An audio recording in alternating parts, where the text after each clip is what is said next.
Otep à tous, bien-aimés frères et sœurs. Le président Laurent Gbagbo a frappé fort. Le président Gbagbo relance une plainte, une vieille plainte, qui avait été déposée à Paris en 2011, si j'ai bonne mémoire, contre l'armée française, contre l'État français, pour tentative d'assassinat et pour assassinat. Parce que l'armée française, vous le savez très bien, c'est elle qui a délogé Laurent Gbagbo de son poste. Elle est intervenue dans un pays étranger, c'est le mercenariat pur et simple, ça rappelle Bob Denard, et c'est un putsch français de Nicolas Sarkozy, de Nadi Boksha. Et le président Laurent Gbagbo porte plainte. Mais cette plainte-là a plusieurs paramètres. C'est très important. Cette plainte ne vise pas seulement l'État français, ça vise Gbagbo, ça vise Guillaume Soro. Oui. La France n'a pas agi seule. La France a agi avec ses supplétifs, ses paillassons, ses sous-préfets, ses arrière-petits sous-préfets, qui sont Guillaume Soro et Alassane Ouattara. Donc, quand il porte plainte contre la France, parce qu'il faut porter plainte contre le plus grand, maintenant le plus grand va attirer les plus petits avec lui. Ou bien, le plus grand va exposer des fusibles. En politique, on appelle ça les fusibles. C'est-à-dire que, vous savez, quand le fusible est là pour protéger la maison, quand il y a trop une charge trop forte, il y a un fusible qui saute et la maison est protégée.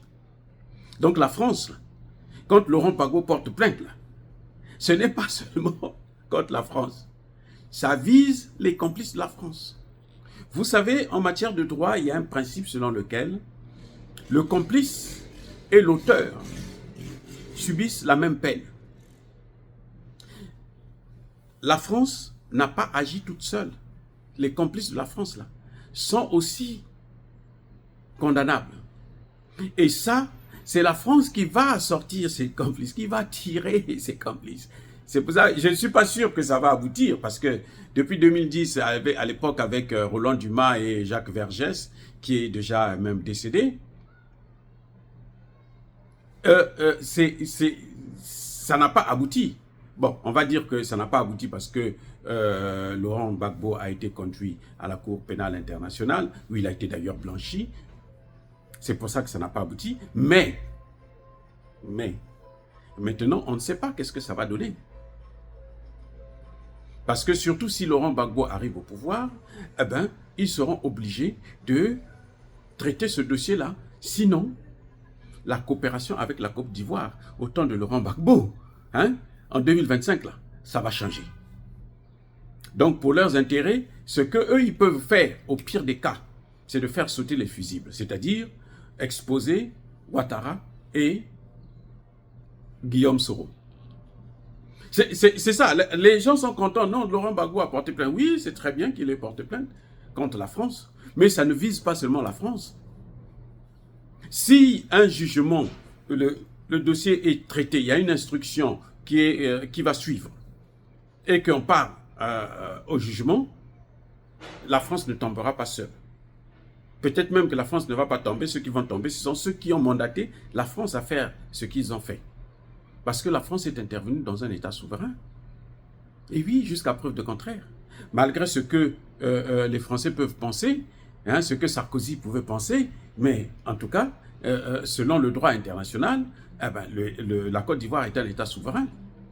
Donc venir comme ça, bombarder un palais présidentiel, tuer des populations civiles qui n'ont rien fait, eh bien, il faudrait bien qu'on puisse le payer.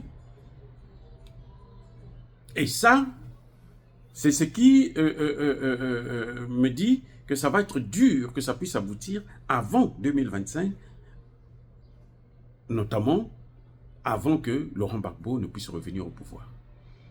Mais c'est une idée géniale, parce que j'ai toujours dit en tant que spécialiste et créateur même, l'inventeur de la théorie de la prévention des conflits et de la justice transitionnelle, il n'y a pas de justice de réconciliation s'il n'y a pas la connaissance de la vérité. Ce n'est pas possible.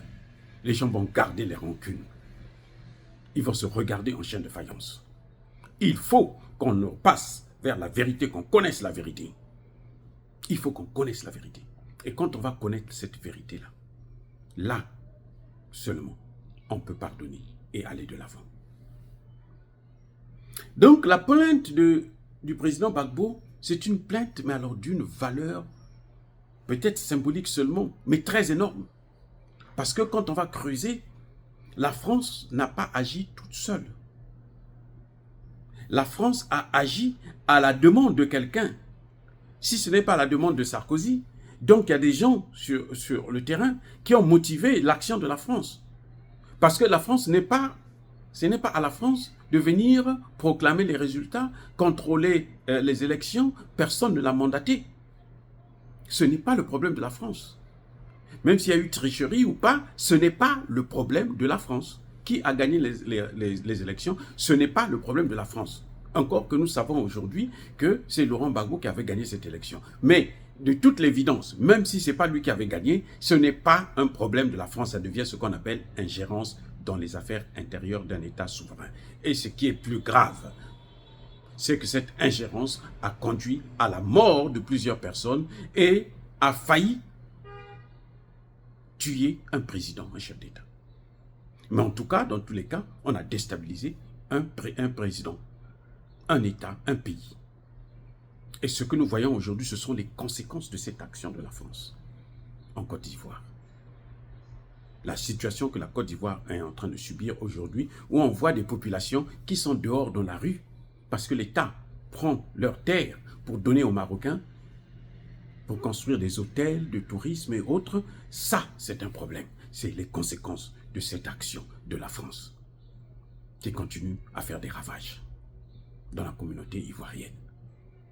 Et donc la plainte est la bienvenue et nous souhaitons que les Français pour une fois puissent être honnêtes pour mettre les choses au clair, notamment dans leur relation avec la Côte d'Ivoire en particulier, mais en général avec l'Afrique.